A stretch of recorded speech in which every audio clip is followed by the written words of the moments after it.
Hi, Connect Groups, and happy Friday. We're in Genesis chapter 12, and we're in Missions Month. So the flags are up, and we're excited about the Faith Promise Card. This was language that the Assemblies of God has been using for a long time. So it's not a pledge card. We're not asking for a commitment on that type of level. We're asking you to hear from the Lord and by faith promise to obey Him. I'm asking you to take a look at this card. We'll distribute them over the next couple weeks and ask you to simply hear from the Lord.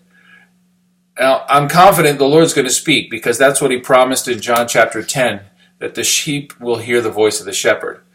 I'm also confident the Lord's going to want to do something through you because His plan is to seek and save the lost. So He said, go preach to all creation, the gospel. He tells us, go and make disciples, and He sent Jesus for this very purpose. So I am excited about this. You could always tell that I'm passionate. Of course, I'm excited about what He's spoken to me, and then by extension, our church, as we came into agreement on planting a church in Charlton. And we're praying. We're going to ask you, maybe you will join that prayer team. Maybe the Lord will prompt you to be a part of a launch team and go help start the church in Charlton.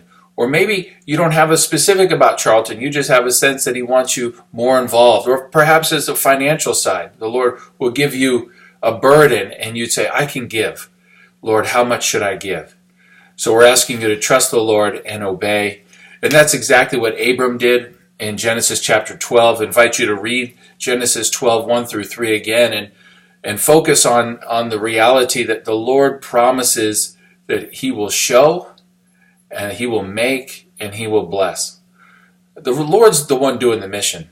We want to be clear. It's His desire to see men and women come to salvation. And the Lord will provide, He'll organize, and He'll direct this entire journey of faith. He'll also give fruit. And so we're excited about the fruit that we've seen from Life Church. We're excited about what God's doing in Webster. And we have that same expectation the Lord will do that in Worcester and continue to do that, and do that also in Charlton. So as you read and think about Genesis 12, 1 through 3, I want to encourage you to think about the sense in which Abram goes, and he's going by faith. He doesn't know where exactly. All he has is a promise that I will show you. How does the Lord show us? Do you spend some time and talk about how the Lord has shown you direction personally? Or perhaps a scripture or Bible story will come up and you can share that, so that collectively we have a deeper understanding of how the Lord shows us His direction.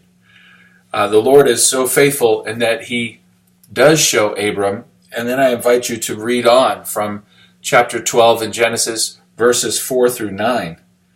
And I'll pick it up in verse 6. Abram passed through the land to the place at Shechem, to the oak of Moreh. At that time the Canaanites were in the land. Then the Lord appeared.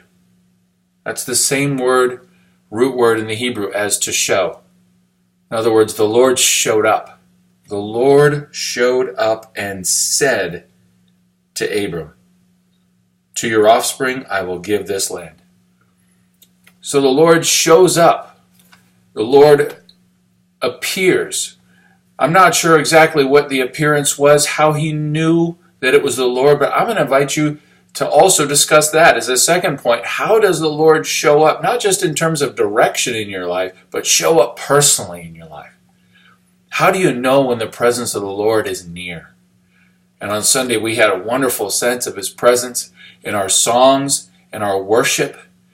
And I'd love for you to talk about that one with another, how the Lord shows up. And then lastly, speak specifically about worship, because that's the response that Abram gives. Once the Lord shows up and tells him directly, I will give you and your offspring this land. So he built there an altar to the Lord, who had appeared to him. And from there he moved to the hill country on the east of Bethel and pitched his tent with Bethel on the west and Ai on the east. And there he built an altar to the Lord and called upon the name of the Lord. The response of Abram was to build an altar And we see this on 2 occasions. We'll see it throughout the journey of Abram. He builds an altar and then calls upon the name of the Lord. This is worship. This is Abram saying, Lord, I honor you and I want to spend time with you, and I'm going to call out to you.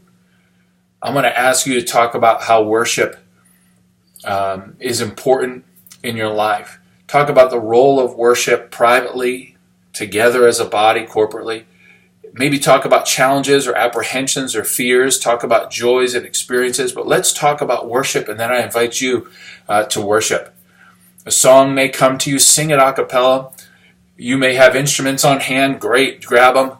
But let a song come to your heart and worship the Lord in that regard. And then also just worship with your words freely. As a group, as a connect group, would you worship the Lord as a response to his promises, which are always true. And to Abram he says, I will show you, I will make you, and I will bless you. May the Lord bless you as you meet together. Worship and call upon the name of the Lord.